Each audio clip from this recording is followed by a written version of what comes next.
Welcome back. There's a lot to get through this week. I've got a front porch makeover with some fantastic new outdoor lighting. I show you how I make my ghostly apparition for my haunted Victorian Halloween.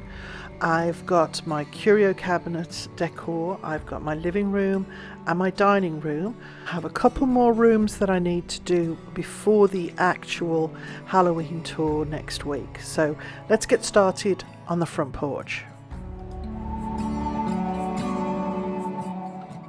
So I haven't done anything outside since spring when I added my curtains, the sparkling lights, and then in the fall I just added that little wreath to the front door with the pumpkins on. So it was in need of a good clean and a makeover.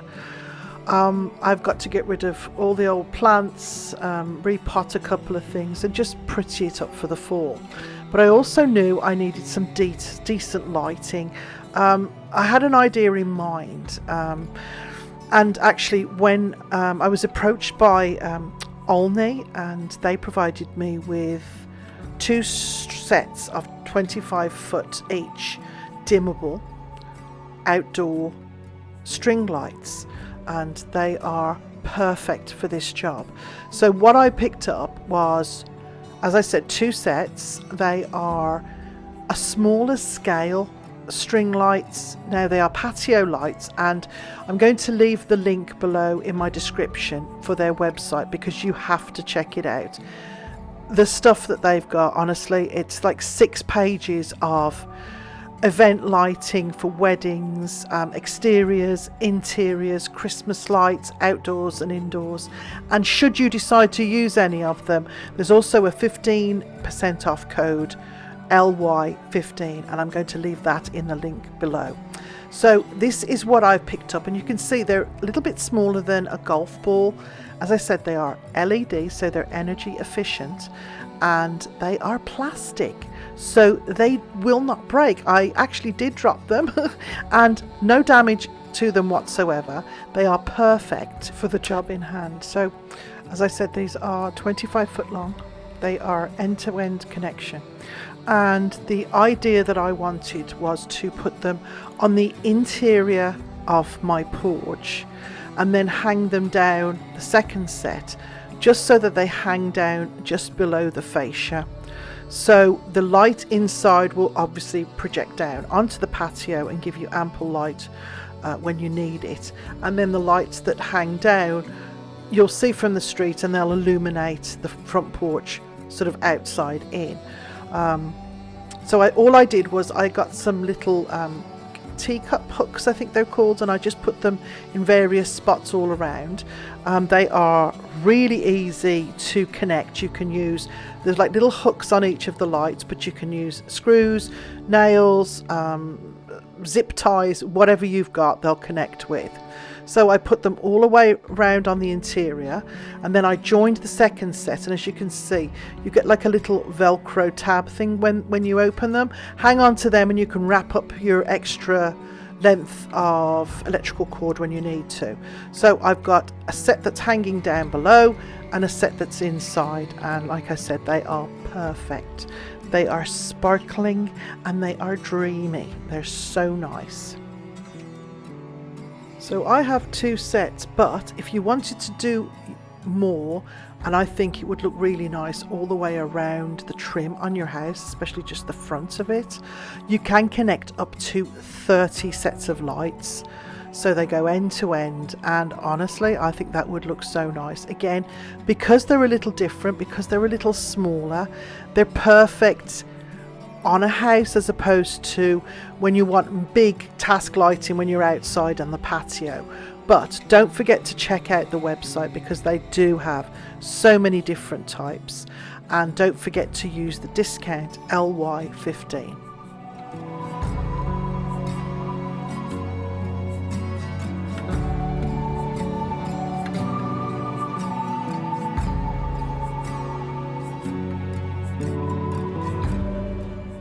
So my Ollny lights are up and ready to go, and they look great in the daytime. But I wanted to add a little bit more substantial greenery to the house. Now, in a few weeks, we're going to be changing over to the Christmas decor, which stays up for a lot longer. So what I did was I had lots of strings of these artificial fall leaves. So I had a substantial one that ran across the front door, and then I had like 6 other ones, and they were all from like the Dollar Tree or from thrifting. So I just wound them all together, grabbed some greenery from the garden and wove that in with it, very similar to how I do my Christmas decor around the door, where you have artificial greenery and add some real greenery in with it. That's exactly what I did with the around the door, and I think it looks really nice. I got 3 or 4 different types of leaves, and because the weather's a bit cooler and they're not going to be there that long, even if they go a bit crispy, it's just going to add to the look. I also grabbed some leaves and branches and added another archway as you get to the top of the steps, and what I did was I just fit them in to the existing wrought iron arch that I have there, and then I just wound them with the twinkle lights that I took off the ceiling. I cleaned off the porchway. I added another wreath that I added last year. It's a little bit more fall-like, a little bit different. I changed out the greenery in the pots, added my throw blanket and a little faux pumpkin on the chair, and then in the pot I had a couple of, well, I haven't put any real pumpkins out just yet. I'll be picking some up in the next couple of weeks, just before Halloween, and carving them for Halloween. But as with the front door, I've got artificial and real greenery. I've done the same with the pots. I've got real plants, I've got artificial, I've got the faux pumpkins, and it all works together really well, and hopefully it'll last a bit longer. You've got to realise in a couple of weeks we're going to be changing everything to Christmas decorations anyway, so I didn't want to go out and spend an absolute fortune just to have everything dry out and die before Halloween. So it's good to mix it up with the artificial and the real, and again, keeps the budget really low.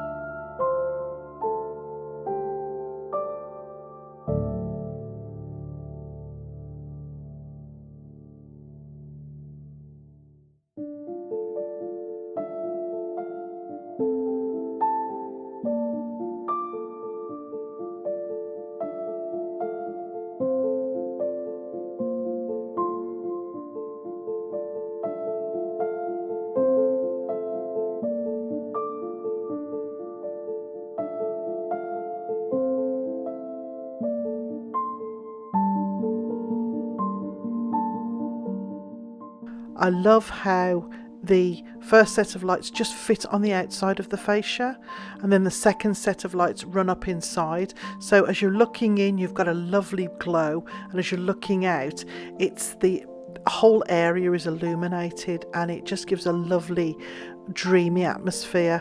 So I'd like to say thank you to Ollny for providing me with these lights. They've made a beautiful difference on my front porch.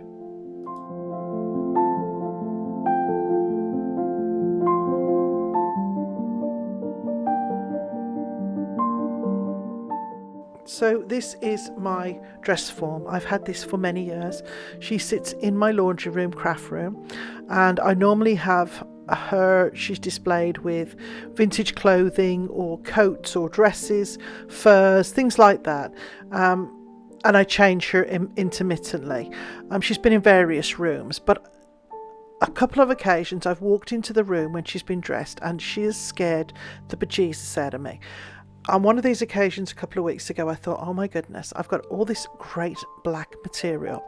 I would love to have a go at making a Victorian woman in black, which would stand in my living room, my haunted vintage living room, for Halloween.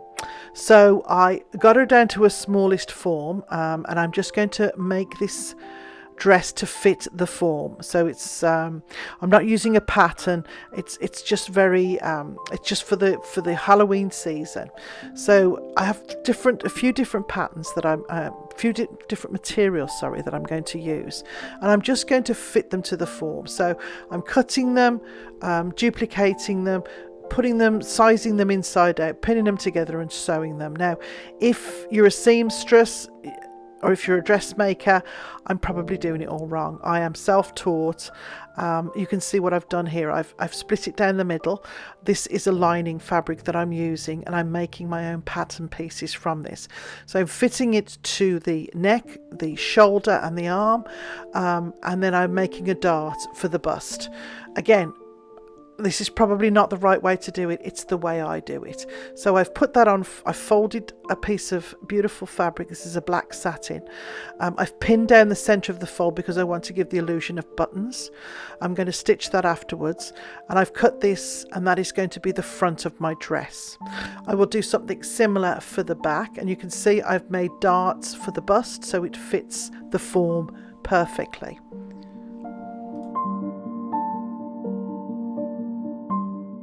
So I've done the same for the back, and what I've done is, that's the front, I've turned it inside out, I've stitched down the centre, I've made my darts, and I've made a same pattern piece for the back.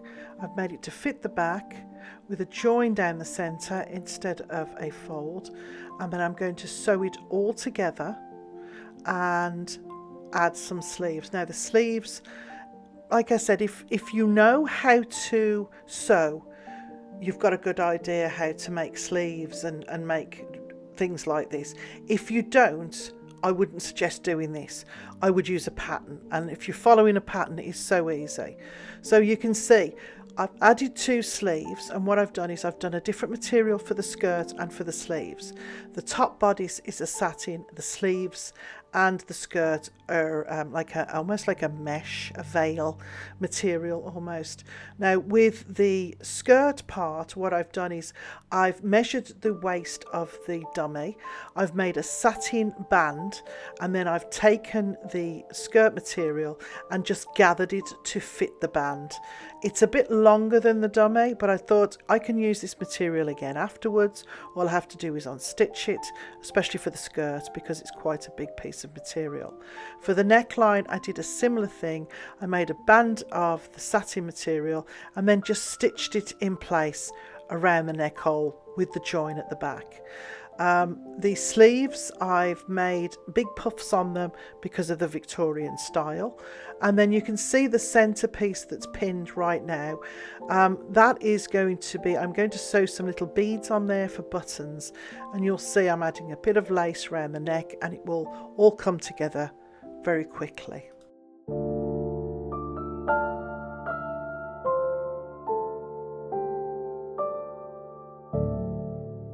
You can see I've added a little bit of lace to the end of the sleeve. I've added the lace and a little piece of satin trim, and I've made a collar around the neck in a very similar way. So it's a high collar with some lace around the neck.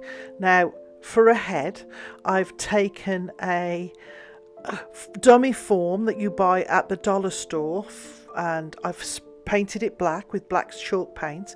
I did cut the bottom of it off because it was too high to fit on my dress form. So all I've done is I've hollowed it out, and I'm going to glue that directly onto the top of the dress form.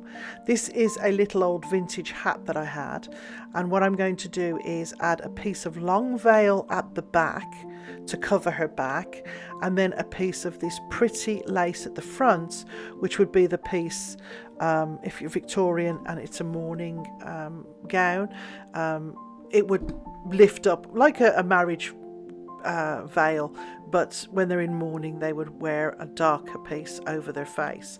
This is one of those pool noodles that I've chopped in half, and I'm going to glue that to the armholes of the dummy and make her arms out of it.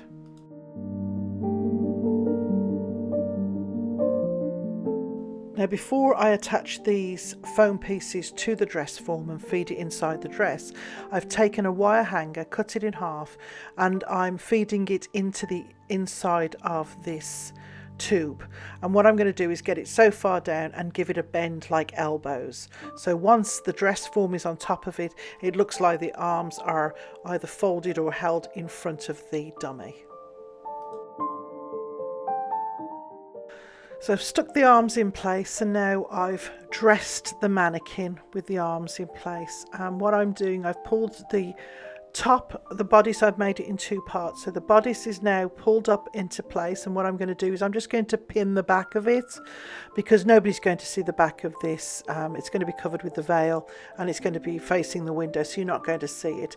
And then once the top is on, I'll just grab the skirt, put a couple of underskirts underneath, puffy ones, just to give it a bit of shape, and then I'll pin the skirt into place as well, and then she's ready to go.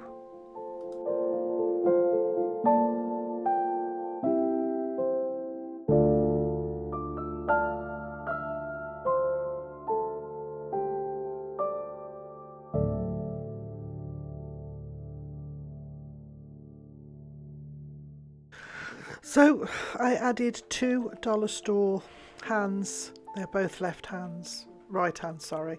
So one's the wrong way round. But as you can see, she looks quite terrifying. When she's all covered up and standing in the corner, believe me, she absolutely scares everyone who comes into the house.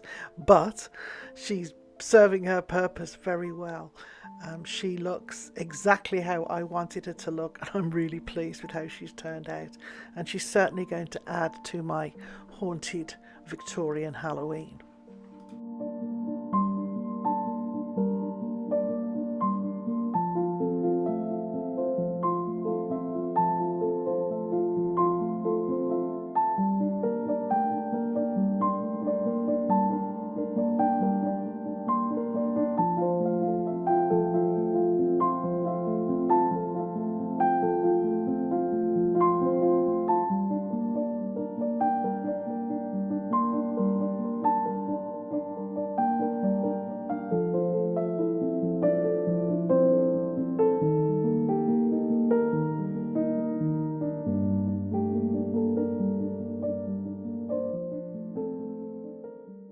Well, I had very good intentions, and I started filming myself redecorating certain areas in the living room and dining room.